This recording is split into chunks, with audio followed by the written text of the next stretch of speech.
ನಮಸ್ಕಾರ ವೀಕ್ಷಕರೇ, ನಮ್ಮನೆಲ್ಲ ನಮ್ಮ ನುಡಿಯ ಕಾಶ್ಯಪಿ ಯೂಟ್ಯೂಬ್ ಚಾನಲ್ಗೆ ನಿಮ್ಮೆಲ್ಲರಿಗೂ ಆತ್ಮೀಯ ಸ್ವಾಗತ.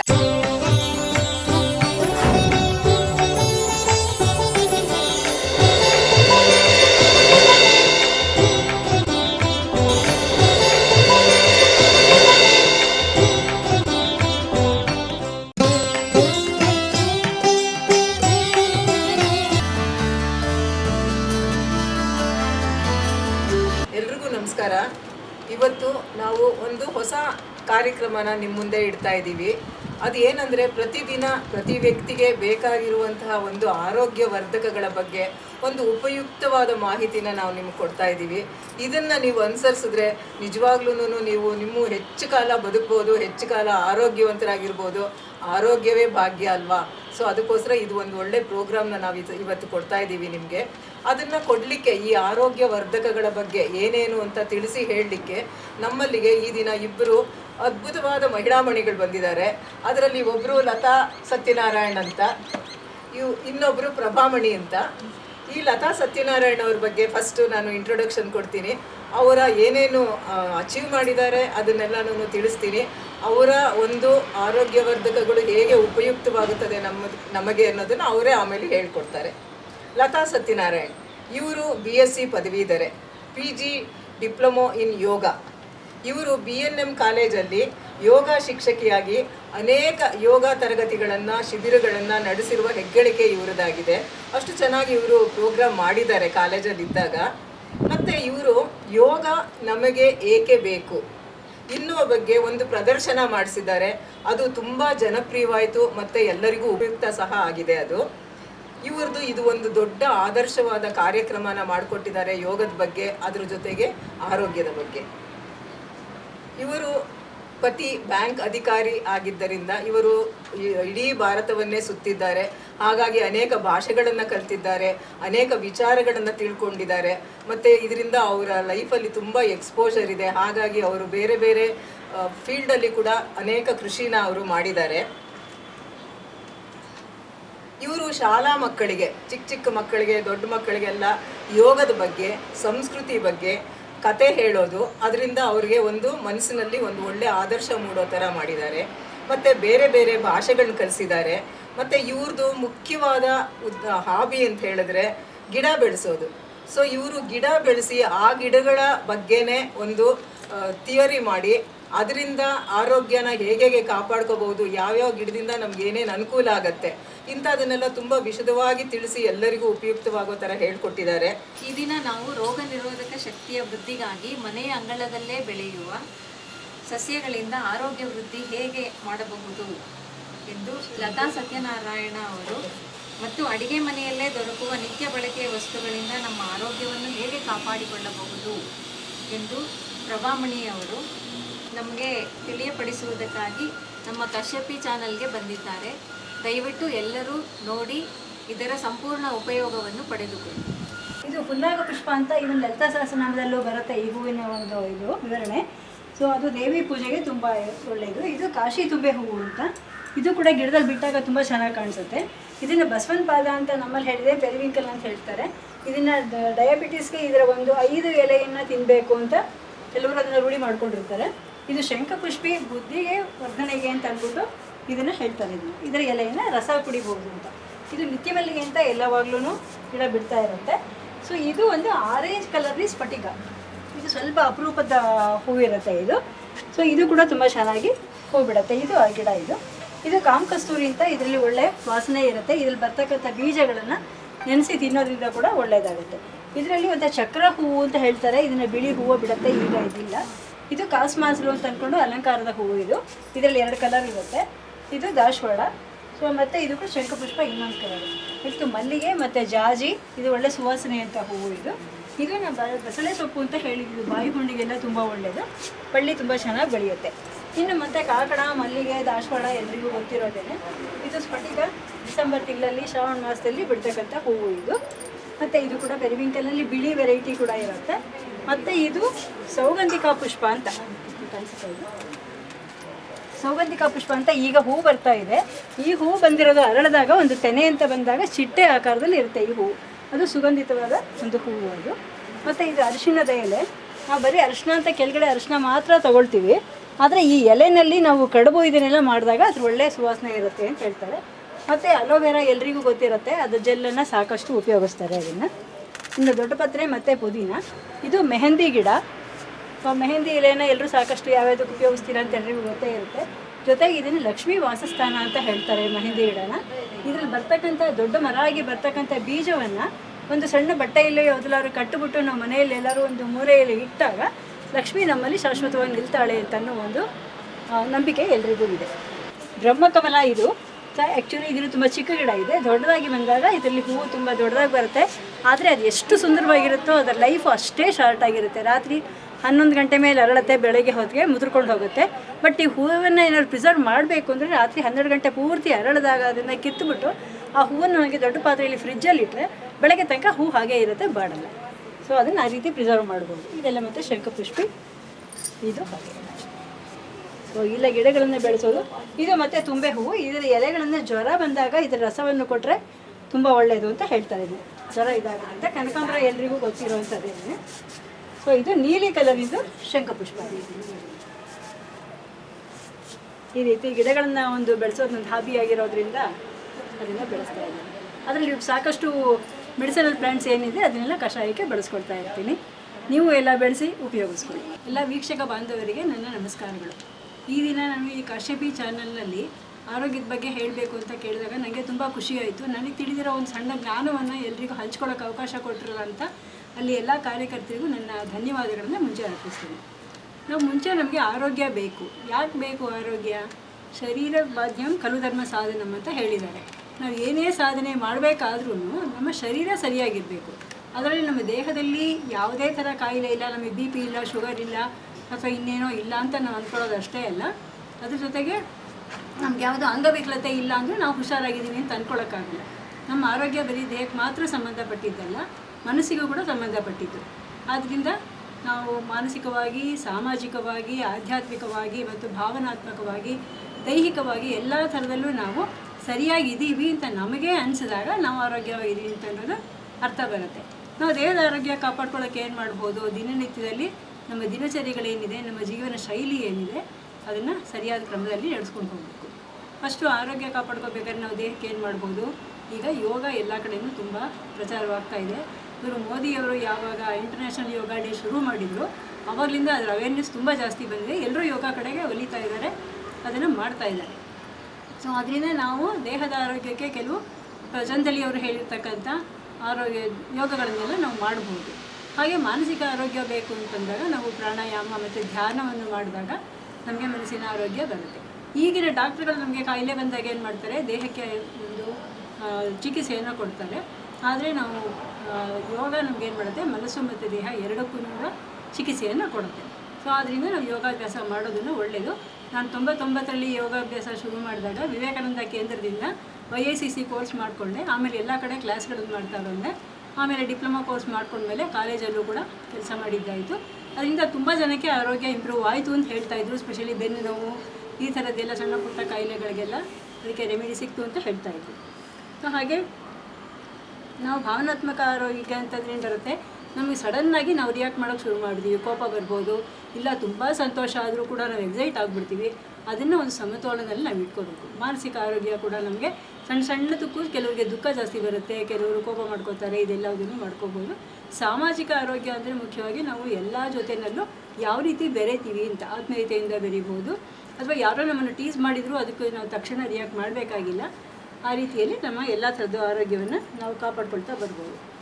ಈ ಆರೋಗ್ಯದ ಜೊತೆಗೆ ಇನ್ನೊಂದೇನು ಅಂದರೆ ನಾವು ನ್ಯಾಚುರೋಪತಿಯನ್ನು ನಾವು ಅನುಸರಿಸ್ಕೊಂಡಾಗ ಇನ್ನೂ ನಮಗೆ ಆರೋಗ್ಯ ಹೆಚ್ಚಾಗುತ್ತೆ. ಅದರಲ್ಲಿ ನ್ಯಾಚುರೋಪತಿ ಅಂತಂದರೆ ಏನು? ನಮ್ಮ ಪ್ರಕೃತಿಯಲ್ಲಿ ಏನೇನು ಸಿಗ್ತಾ ಇದೆ, ಏನಿದೆ, ಪಂಚಭೂತಗಳಿಂದ ಪ್ರಕೃತಿಯಾಗಿದೆ, ನಮ್ಮ ದೇಹ ಕೂಡ ಪಂಚಭೂತಗಳಿಂದ ಆಗಿದೆ ಅಂತ ಹೇಳ್ತಾರೆ. ಅವುಗಳನ್ನೇ ನಾವು ಬಳಸ್ಕೊಂಡು ಅದರಿಂದನೇ ನಾವು ಟ್ರೀಟ್ಮೆಂಟ್ ತೊಗೋಬೋದೇ ಹೊರತು ಔಷಧಿಗಳ ಕಡೆ ಹೋಗಬೇಕಾಗಿಲ್ಲ. ಅದನ್ನು ಅದ್ರ ಕ್ರಮವಾಗಿ ಮಾಡ್ಕೊಳ್ಳೋದ್ರಲ್ಲಿ ನಮಗೆ ಆರೋಗ್ಯ ಹೆಚ್ಚಾಗುತ್ತೆ. ಈ ರೀತಿ ಒಂದು ನಮ್ಮ ಆರೋಗ್ಯ ನಿರೋಧಕ ಶಕ್ತಿಯನ್ನು ಹೆಚ್ಚು ಮಾಡ್ಕೊಳ್ಳೋದಕ್ಕೋಸ್ಕರ ನಾವು ಒಂದು ಕಷಾಯವನ್ನು ಈ ಕರೋನಾ ಟೈಮ್ನಲ್ಲಿ ಶುರು ಮಾಡಿದ್ವಿ.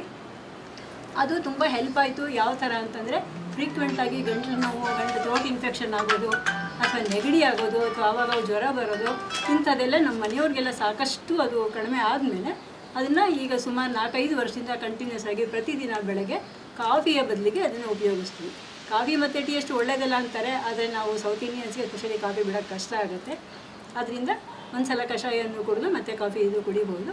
ಕಷಾಯಕ್ಕೆ ಏನೇನು ಬೇಕು ಅಂತ ಅನ್ನೋದನ್ನು ನಾನು ನಿಮಗೆ ಅದನ್ನು ಹೇಳ್ತೇನೆ. ಸೊ ಈ ಕಷಾಯದಲ್ಲಿ ನಾವು ಬಳಸಕ್ಕಂಥದ್ದು ಮೇಯ್ನಾಗಿ ನಮ್ಮ ಮನೆಗಳಲ್ಲಿ ಬೆಳೆಯುವಂಥ ಎಲೆಗಳು, ಮನೆಯಲ್ಲಿ ಅಡುಗೆ ಮೇಲೆ ಉಪಯೋಗಿಸುವಂಥ ಮಸಾಲೆ ಸಾಮಾನುಗಳು, ಅದ್ರ ಜೊತೆಗೆ ಕೆಲವು ಧಾನ್ಯಗಳು. ಎಲ್ಲವೂ ನಮಗೆ ಒಂದು ಕಾರ್ಬೋಹೈಡ್ರೇಟ್ ಕೊಟ್ಟರೆ, ಒಂದು ಪ್ರೋಟೀನ್ ಕೊಡುತ್ತೆ, ಒಂದು ವಿಟಮಿನ್ ಕೊಡುತ್ತೆ, ಎಲ್ಲವೂ ಇದೆ. ಅದರಿಂದ ಯಾಕೆ ಈ ಪ್ರಯೋಗ ಮಾಡಬಾರ್ದು, ಎಲ್ಲವುದನ್ನು ಸೇರಿಸಿ ಮಾಡೋಣ ಅಂತ. ಬಟ್ ಒಂದೊಂದು ಎಲೆನೂ ಒಂದೊಂದು ಕಾಯಿಲೆಗೆ, ಒಂದೊಂದು ಇದಕ್ಕೆ ಮೆಡಿಸನಲ್ ಆಗಿ ಉಪಯೋಗಿಸೋದು ಕ್ರಮ ಇದೆ. ಆದರೆ ನಾವು ಇದನ್ನು ಮಾಡಿದ್ದು ನಮಗೆ ಉಪಯೋಗ ಆಯಿತು. ನಾವು 3 ಅಳತೆ ಧನಿಯಾ ತೊಗೊಂಡ್ರೆ 1 ಅಳತೆ ಜೀರಿಗೆ ತೊಗೋಬೇಕು. ಎರಡನ್ನೂ ಸ್ವಲ್ಪ ಬೆಚ್ಚಗೆ ಮಾಡಿಬಿಟ್ಟು ಅದನ್ನು ಪುಡಿ ಮಾಡಿ ಇಟ್ಕೊಂಡು, ಆಮೇಲೆ ಮತ್ತು ಎಲೆಗಳು ದೊಡ್ಡ ಪತ್ರೆ, ಪುದೀನ, ವೀಳ್ಯದೆಲೆ, ತುಳಸಿ, 1 ಎಲೆಗ, ಅಮೃತಬಳ್ಳಿ, ಬಿಳಿ ತುಂಬೆ ಎಲೆ, ಕಹಿ ಬೇವು ಅಂದರೆ ನೀಮ್ ಟ್ರೀ ಅಂತ ಏನು ಹೇಳ್ತೀವಿ ಅದರದ್ದೇ ಎಲೆ. ಲತಾ ಅವರೇ, ನೀವು ನಿಜವಾಗ್ಲೂ ಇಷ್ಟು ಚೆನ್ನಾಗಿ ಆರೋಗ್ಯದ ವೃದ್ಧಿಗಾಗಿ ಒಂದು ಕಷಾಯನ ಮಾಡಬೇಕು ಅಂತ ಹೇಳಿದ್ರಿ. ಅದರಲ್ಲಿ ಈಗ ನೀವು ಸುಮಾರು ಎಲೆಗಳು ನಿಮ್ಮ ಮುಂದೆ ಇದೆ. ದಯವಿಟ್ಟು ನೀವು ವೀಕ್ಷಕರಿಗೆ ಯಾವ್ಯಾವ ಎಲೆ ಅಂತ ತಿಳಿಸಿದ್ರೆ ಅದರಿಂದ ತುಂಬ ಉಪಯೋಗ ಆಗುತ್ತೆ, ದಯವಿಟ್ಟು ತಿಳಿಸ್ಕೊಂಡು. ಸೊ ಇದು ವೀಳ್ಯದೆಲೆ ಎಲ್ರಿಗೂ ಗೊತ್ತಿರೋದೇನೆ, ನಾವು ಪ್ರತಿನಿತ್ಯ ಪೂಜೆಗೆ, ಅಡಿಕೆ ಕೊಡೋದಕ್ಕೆ ಎಲ್ಲದಕ್ಕೂ ಬಳಸ್ತೀವಿ. ವೀಳ್ಯದೆಲೆ ಗೊತ್ತಿರುತ್ತೆ. ನೆಕ್ಸ್ಟು ಇದು ಬಂದು ತುಂಬೆ ಎಲೆ ಅಂತ. ಈ ತುಂಬೆ ಎಲೆ ಸುಮಾರು ಜನ ಗೊತ್ತಿರಲ್ಲ. ಈಶ್ವರನ ಪೂಜೆಗೆ ಹೂವು ಅಂತ ಉಪಯೋಗಿಸ್ತೀವಿ, ಆದರೆ ಇದ್ರ ಎಲೆ ಜ್ವರವನ್ನು ನಿರೋಧಕ ಮಾಡುತ್ತೆ ಅಂತ ಅಂದ್ಕೊಂಡು ಒಂದು ಹೇಳ್ತಾ ಇದ್ದಾರೆ ಎಲ್ಲ ಇದರಲ್ಲಿ. ಮತ್ತು ತುಳಸಿ ಎಲ್ರಿಗೂ ಗೊತ್ತಿರುತ್ತೆ. ಈವನ್ ಸಣ್ಣ ಮಕ್ಕಳಿಗೂ ಕೂಡ ನಾವು 1-2 ತುಳಸಿ ರಸ ಹಾಕಿದ ತಕ್ಷಣ ನೆಗಡಿ ಕಡಿಮೆ ಆಯಿತು ಅಂದ್ಕೊಂಡು ತುಳಸಿ ಇದು ಮಾಡ್ತೀವಿ. ಪುದೀನ ಅಂತೂ ಎಲ್ರಿಗೂ ಗೊತ್ತು, ಎಲ್ಲ ಫ್ಲೇವರ್ಗೂ ಜಾಸ್ತಿ ಉಪಯೋಗಿಸ್ತಾರೆ, ಮತ್ತು ಅದ್ರ ಜೊತೆಗೆ ಜೀರ್ಣಕಾರಿ ಇದು ಅಂತ ಇದನ್ನು ಹೇಳ್ತೀವಿ. ಮತ್ತು 1 ಎಲೆಗ ಕೂಡ ತುಂಬ ಒಳ್ಳೆಯದು ಅಂತ. 1 ಎಲೆಗ ಈ ಎಲೆ ಗೊತ್ತಿರುತ್ತೆ. ಇದು 2 ಥರ ಇರುತ್ತೆ, ಯಾವ್ದು ಬೇಕಾದರೂ ಉಪಯೋಗಿಸ್ಬೋದು. ಮತ್ತು ಇದು ದೊಡ್ಡ ಪತ್ರೆ ನಾರ್ಮಲ್ ಆಗಿ ಗಂಟ್ಲು ನೋವು, ಗಂಟ್ಲನ್ನ ಇದು ಏನೇ ಬಂದ್ರೂ ಥ್ರೋಟ್ ಇನ್ಫೆಕ್ಷನ್ಗೆಲ್ಲ ಇದು ಒಳ್ಳೆಯದಾಗುತ್ತೆ. ಸುಮ್ಮನೆ ಹೋಗ್ತಾ ಬರ್ತಾ ಮಕ್ಕಳು ಒಂದು ಎಲೆ ಕಿತ್ಕೊಂಡು ತಿಂದ್ರೂ ಒಳ್ಳೆಯದೇ. ಮತ್ತು ಇದು ಅಮೃತ ಬಳ್ಳಿ ಮೇಯ್ನಾಗಿ ಡಯಾಬಿಟಿಸ್ಗೆ ಇದು ಒಳ್ಳೆಯದು ಅಂತಲೂ ಹೇಳ್ತಾರೆ. ಸೊ ಇದೆಲ್ಲ ಇದನ್ನು ಬೆಳೆಸ್ಬೋದು. ಮತ್ತು ಇದು ಶಂಖಪುಷ್ಪಿನ ತುಂಬ ಹೇಳ್ತಾರೆ ಇವಾಗ. ಇದು ಬಿಳಿದು ಮತ್ತು ನೀಲಿದು 2 ಇರುತ್ತೆ. ಬುದ್ಧಿ ಇಂಪ್ರೂವ್ ಆಗುತ್ತೆ ಇದರಲ್ಲಿ ಹೇಳ್ತಾರೆ. ಅದೇ ರೀತಿ ಇವನ್ನು ಇದು ಕಾಮಕಸ್ತೂರಿ ಅಂತ ಅಂದ್ಕೊಂಡು ಇದಕ್ಕೆ ಚಿಯಾ ಸೀಡ್ಸ್ ಅಂದ್ಬಿಟ್ಟು ಅದನ್ನು ಸೀಡ್ಸನ್ನು ನೀರಲ್ಲಿ ನೆನೆಸ್ಕೊಂಡು ತಿನ್ನೋ ಇದಿರುತ್ತೆ. ಇದು ವಾಸನೆಯುಕ್ತ ಎಲೆ ಆಗಿರೋದ್ರಿಂದ ನಾವು ಪೂಜೆಗೆ ಇದಕ್ಕೆಲ್ಲ ದೇವಿ ಪೂಜೆಗೆ ಉಪಯೋಗಿಸ್ತೀವಿ. ಇದೆಲ್ಲ ಒಳ್ಳೆಯ ಎಲೆಗಳೇ. ಇದು ಒಂದು ಬಳ್ಳಿನಲ್ಲಿ ಬೆಳೆಯುತ್ತೆ, ಬಾಯಿ ಬಸಳೆ ಸೊಪ್ಪು ಅಂತ. ಇದರಲ್ಲಿ 2 ಥರ ಇರುತ್ತೆ, ಒಂದು ಕೆಂಪುದಿರುತ್ತೆ, ಒಂದು ಬಿಳಿದಿರುತ್ತೆ. ಇದು ಬಾಯಿ ಹುಣ್ಣಿಗೆ ತುಂಬ ಒಳ್ಳೆಯದು ಅಂತ ಹೇಳ್ತಾರೆ. ಇದನ್ನು ಅಡುಗೆಗೆ ಹಾಕಿದ್ರಂತೂ ಯಾವುದೇ ತರಕಾರಿ ಜೊತೆಗೂ ಇದು ಸಾಂಬಾರಿಗೆ ಹುಳಿಗೆ ಹಾಕಿದಾಗ ಒಳ್ಳೆ ಟೇಸ್ಟನ್ನು ಕೊಡುತ್ತೆ. ಸ್ವಲ್ಪ ಒಳಗೆ ಇರುತ್ತೆ, ಬಟ್ ಅದು ಇದು ಒಳ್ಳೆ ಟೇಸ್ಟನ್ನು ಕೊಡುತ್ತೆ. ಇದಿಷ್ಟು ಮೆಡಿಸಿನಲ್ ಪ್ಲಾಂಟ್ಸು. ಇನ್ನೂ ಕೆಲವನ್ನ ಕಾಮನ್ನಾಗಿ ಗೊತ್ತಿರೋ ಸೀಬೆ ಎಲೆ ಹಾಕೋಬೋದು, ಮತ್ತು ಬಿಲ್ಪತ್ರೆ ಎಳೆ ಎಲೆಯನ್ನು ಹಾಕ್ಬೋದು. ಎಳೆ ಮತ್ತು ಬೇವು ಮತ್ತು ಬಿಲ್ಪತ್ರೆ ಮಾತ್ರ ತುಂಬ ಎಳೆ ಎಲೆ ಹಾಕೋಬೇಕು, ಇಲ್ಲ ಅಂತಂದರೆ ಸರಿ ಬರಲ್ಲ. ಈ ಎಲೆಗಳನ್ನೆಲ್ಲ ಸ್ವಲ್ಪ ನಾವು ಕತ್ತರಿಸ್ಕೊಂಡು ಮೈಕ್ರೋವನ್ನಲ್ಲಾಗಲಿ ಅಥವಾ ನಾವು ಬಾಣಲೆಯಲ್ಲಾಗಲಿ ಹುರ್ಕೊಂಡಾಗ ಅದು ಗರಿ ಆಗುತ್ತೆ, ಪುಡಿ ಮಾಡ್ಕೊಳ್ಳೋದು ಈಸಿ ಆಗುತ್ತೆ. ಈ ಒಂದು ಪುಡಿಗಳನ್ನು ಕೂಡ ನಾವು ಮಾಡಿ ಇಟ್ಕೋಬೋದು.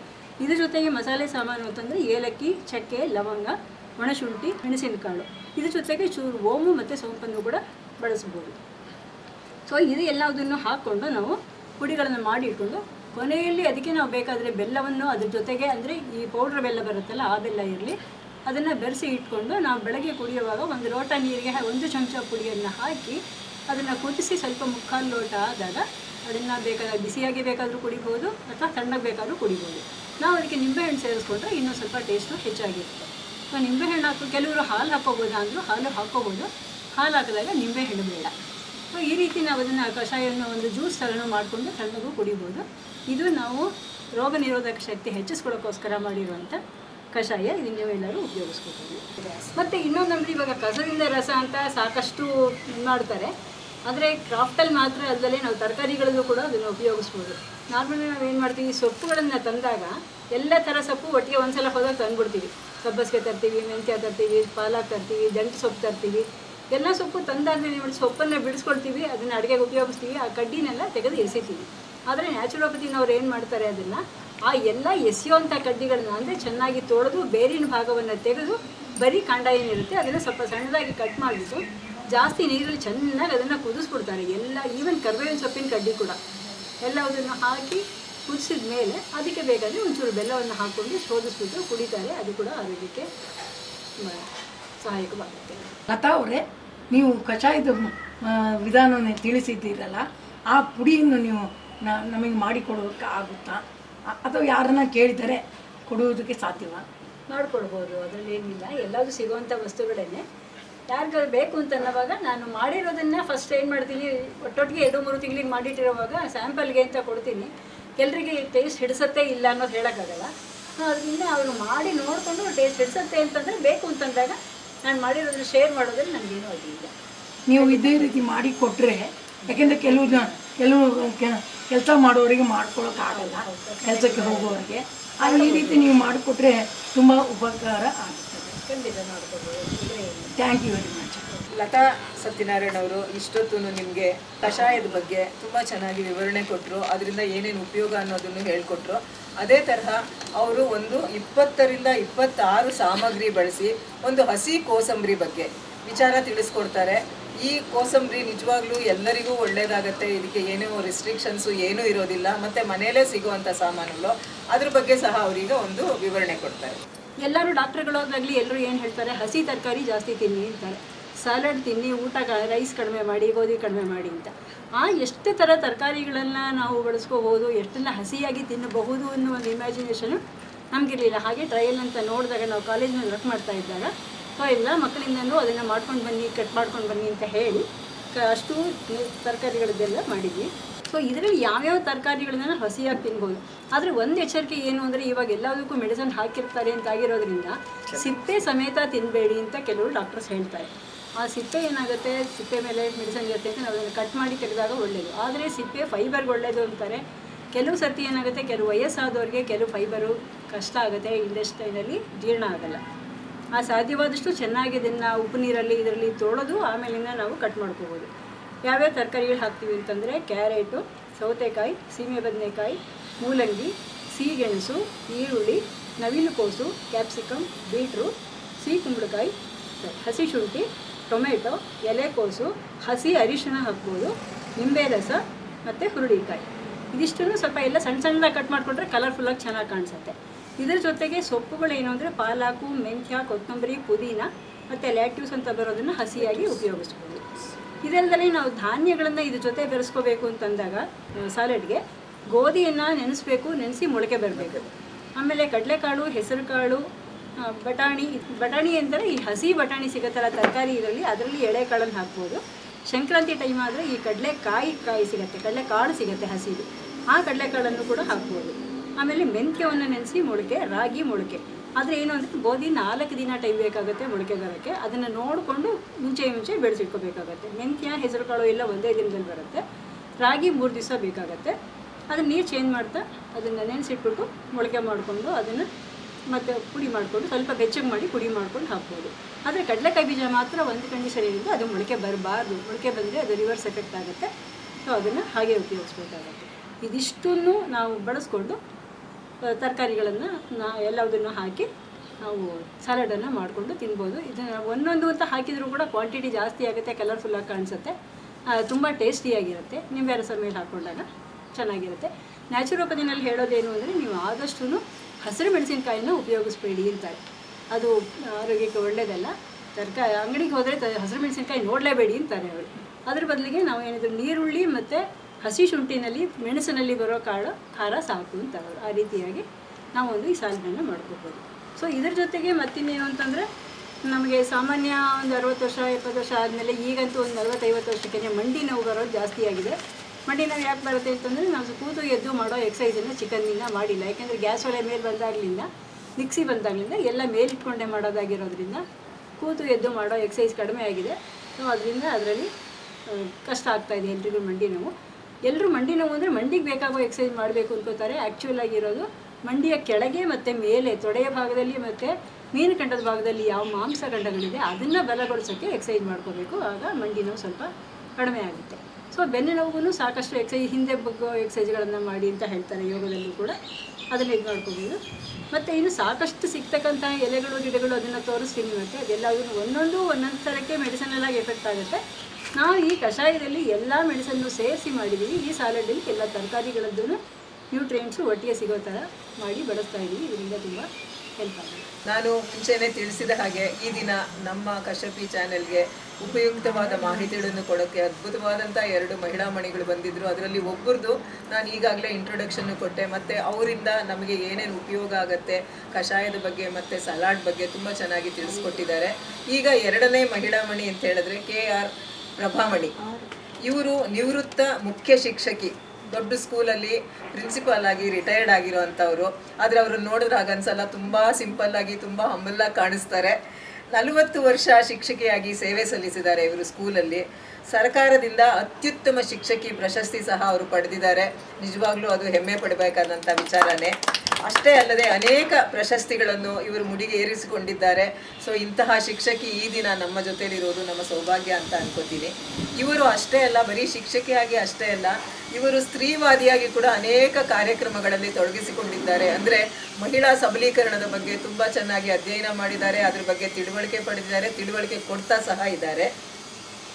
ಇವರಿಗೆ ನಾಟಕ, ಸಿನಿಮಾ, ನೃತ್ಯ, ಸಂಗೀತ ಇವುಗಳಲ್ಲಿ ತುಂಬ ಆಸಕ್ತಿ ಪಡೆದುಕೊಂಡಿದ್ದಾರೆ. ಮತ್ತು ಈ ದಿನ ನಮ್ಮ ಚಾನೆಲ್ಗೆ ಅಂದರೆ ಜನಗಳಿಗೆ ಉಪಯೋಗವಾಗುವಂತಹ ಒಂದು ಸಿಂಪಲ್ ಔಷಧಗಳ ಬಗ್ಗೆ ತಿಳಿಸಿಕೊಡೋದಕ್ಕೆ ಈ ದಿನ ಬಂದಿದ್ದಾರೆ. ದಯವಿಟ್ಟು ಪ್ರಭಾಮಣಿಯವರು ಅವರಿಗೆ ಗೊತ್ತಿರುವ ವಿಚಾರನ ತಿಳಿಸ್ಬೇಕು ಅಂತ ಕೇಳ್ಕೊತೀನಿ. ನಮಸ್ಕಾರ.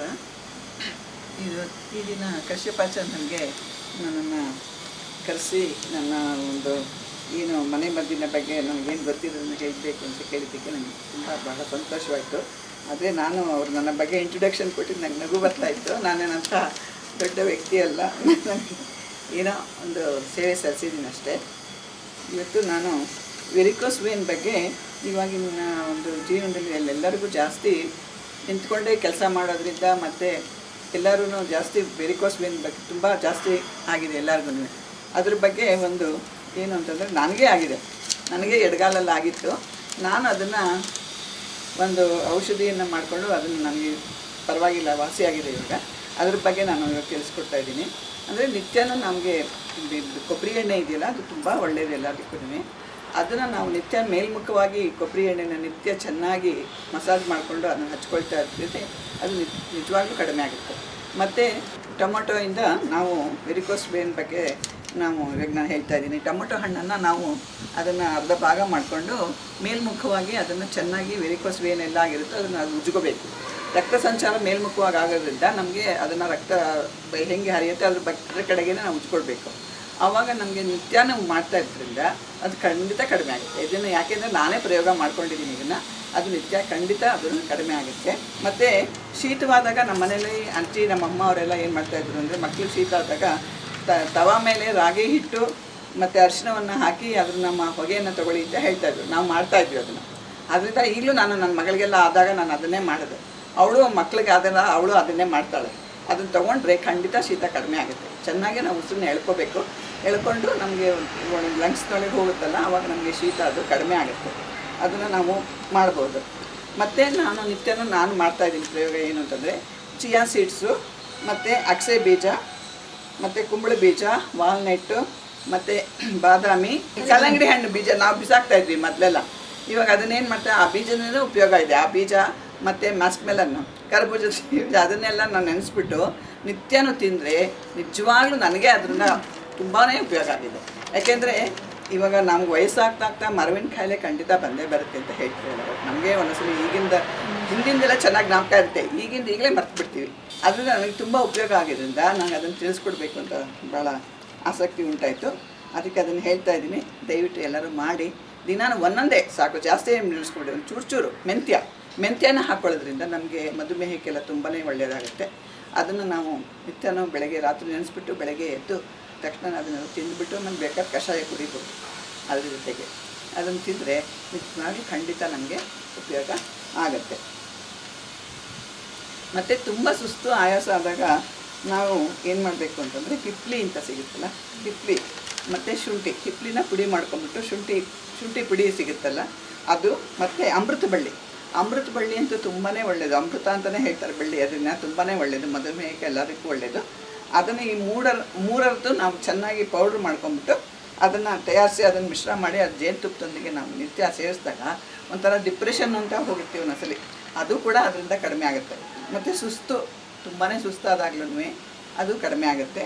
ಮತ್ತು ಎಲ್ಲದಕ್ಕೂ ತುಂಬ ಒಳ್ಳೆಯದು, ಜೀರ್ಣಕ್ರಿಯೆಗೂ ಬಹಳ ಒಳ್ಳೆಯದು, ಮಧುಮೇಹಕ್ಕೂ ಕೂಡ ಬಹಳ ಒಳ್ಳೆಯದು. ಇದನ್ನು ನಾವು ಮಾಡ್ಕೋಬೋದು. ಮತ್ತು ರಾತ್ರಿ ವೇಳೆ ನಾನು ದಿನ ಮಾಡ್ತಾಯಿದ್ದೀನಿ ಇದನ್ನು. ನೀನು ಬಿಸಿನೀರು, ನಾನು ಹಾಲಲ್ಲಿ ಕುಡಿತಾ ಇಲ್ಲ, ಬಿಸಿನೀರು ಅಥವಾ ಹಾಲು ಯಾವುದ್ರೊಳಗಾರ ಹಾಕ್ಕೊಂಡು ಕುಡ್ಬೋದು. ಅರಿಶಿನ ಮತ್ತು ಪೆಪ್ಪರ್ ಪೌಡ್ರ್, ಕಾಳು ಮೆಣಸಿನ ಪುಡಿನ ಎರಡನ್ನೂ ಸೇರಿಸ್ಬಿಟ್ಟು ನಾವು ಬಿಸಿನೀರಲ್ಲಿ ಹಾಕ್ಕೊಂಡು ರಾತ್ರಿ ಮಲಗೋಕ್ಕೆ ಮುಂಚೆ ಕುಡಿದಾಗ ನಿಜವಾಗ್ಲೂ ನಮ್ಗೆ ಅದರಿಂದ ಒಳ್ಳೆಯ ಪರಿಣಾಮ ಉಂಟಾಗುತ್ತೆ. ನನಗೆ ತುಂಬಾ ಇದಾಗಿದೆ, ಚೆನ್ನಾಗಿ ಜೀರ್ಣಕ್ರಿಯೆಗೂ ಸಹಕಾರಿ, ಮತ್ತು ನಿದ್ದೆನೂ ಕೂಡ ಚೆನ್ನಾಗಿ ಬರುತ್ತೆ. ಚಿಯಾ ಸೀಡ್ಸಿಂದನೂ ಅಷ್ಟೇ ನಮಗೆ ಚೆನ್ನಾಗಿ ನಿದ್ದೆ ಬರುತ್ತೆ. ಅದರಿಗೆ ಒಮೆಗಾ 3 ಎಲ್ಲ ಇರೋದ್ರಿಂದ ನಮಗೆ ಅದು ನಿದ್ದೆಗೂ ತುಂಬ ಸಹಾಯ, ಚೆನ್ನಾಗಿ ನಿದ್ದೆ ಬರುತ್ತೆ. ನನಗೆ ಅದರಿಂದ ನಿದ್ದೆ ಬರ್ತಾ ಇರಲಿಲ್ಲ ಮೊದಲು. ಇವಾಗ ನಾನು ದಿನ ತಿನ್ನೋದ್ರಿಂದ ಅದರಿಂದ ನನಗೆ ನಿದ್ದೆ ಚೆನ್ನಾಗಿ ಬರ್ತಾಯಿದೆ. ಅದರಿಂದ ಇದನ್ನು ನಾನು ಇಷ್ಟು ವಿಷಯ ನಂಗೆ ಗೊತ್ತಿದ್ದನ್ನು ಹೇಳಿದ್ದೀನಿ. ದಯವಿಟ್ಟು ತಾವು ಎಲ್ಲ ಇದನ್ನು ಅನುಸರಿಸಿದ್ರೆ ಬಹಳ ಒಳ್ಳೆಯದಾಗುತ್ತೆ. ಯಾಕೆಂದರೆ ಇವಾಗ ಆರೋಗ್ಯವೇ ಭಾಗ್ಯ ಅಂತ ಇರೋದ್ರಿಂದ ಎಲ್ಲರೂ ನಾವೆಲ್ಲ ವಯಸ್ಸಾದವರು ಮಕ್ಕಳ ಮೇಲೆ ಡಿಪೆಂಡ್ ಆಗಬಾರ್ದು, ಕಷ್ಟ ಆಗಿಬಿಡುತ್ತೆ ಮಕ್ಕಳಿಗೆಲ್ಲ. ಪಾಪ ಅವ್ರವ್ರದ್ದೇ ಕೆಲಸ ಇರುತ್ತೆ. ಅದರಿಂದ ನಮ್ಮ ಆರೋಗ್ಯವನ್ನು ನಾವೇ ಕಾಪಾಡ್ಕೋಬೇಕು. ಅದರಿಂದ ಯಾವುದೇ ಒಂದು ಅಡುಗೆ ಮೇಲೆ ದೊರಕತಕ್ಕಂಥ ವಸ್ತುಗಳಿಂದ ನಾವು ನಮ್ಮ ಆರೋಗ್ಯವನ್ನು ಹೇಗೆ ಕಾಪಾಡ್ಕೋಬೋದು ಅನ್ನೋದನ್ನು ಶ್ರೀಮತಿ ಲತಾ ಅವರು ತಿಳಿಸ್ಕೊಟ್ಟಿದ್ದಾರೆ. ನನಗೊಂದು 4 ವಿಷಯ ಗೊತ್ತಿರೋದನ್ನ ಅದನ್ನು ಹೇಳಿದ್ದೀನಿ. ದಯವಿಟ್ಟು ನಮಸ್ಕಾರ. ಈ ದಿನ ಪ್ರಭಾಮಣಿಯವರು ಮತ್ತು ಲತಾ ಸತ್ಯನಾರಾಯಣ ಅವರಿಬ್ಬರು ನಮ್ಮ ಕಾಶ್ಯಪಿ ಚಾನಲ್ಗೆ ಬಂದು ಎಲ್ಲರಿಗೂ ಸಹ ಒಂದು ಉಪಯೋಗ ಆಗೋವಂಥ ತುಂಬ ಇಬ್ಬರು ಸಹ ಒಂದೊಂದು ರೀತಿಯಲ್ಲಿ ಸಲಹೆಗಳನ್ನು ಕೊಟ್ಟಿದ್ದೀರಾ. ನಮ್ಮೆಲ್ಲ ವೀಕ್ಷಕರು ಸಹ ಇದನ್ನು ಉಪಯೋಗಿಸ್ಕೊಳ್ಳಿ ಅಂತ ಹೇಳಿ ನಿಮ್ಮಿಬ್ಬರಿಗೂ ಸಹ ನಾನು ಧನ್ಯವಾದಗಳನ್ನು ಹೇಳ್ತಾ ಇದ್ದೀನಿ. ಧನ್ಯವಾದಗಳು. ಈ ದಿನ ನಮ್ಮ ಕಶ್ಯಪಿ ಚಾನೆಲ್ಗೆ ಬಂದು ಉಪಯುಕ್ತವಾದ ವಿಚಾರ ಹೇಳಿಕೊಟ್ಟಂಥ ಲತಾ ಸತ್ಯನಾರಾಯಣ ಹಾಗೂ ಪ್ರಭಾಮಣಿಯವರಿಗೆ ಚಾನೆಲ್ನ ಪರವಾಗಿ ತುಂಬ ತುಂಬ ಧನ್ಯವಾದಗಳನ್ನ ನಾವೆಲ್ಲ ಸೇರಿ ಅರ್ಪಿಸ್ತಾ ಇದ್ದೀವಿ.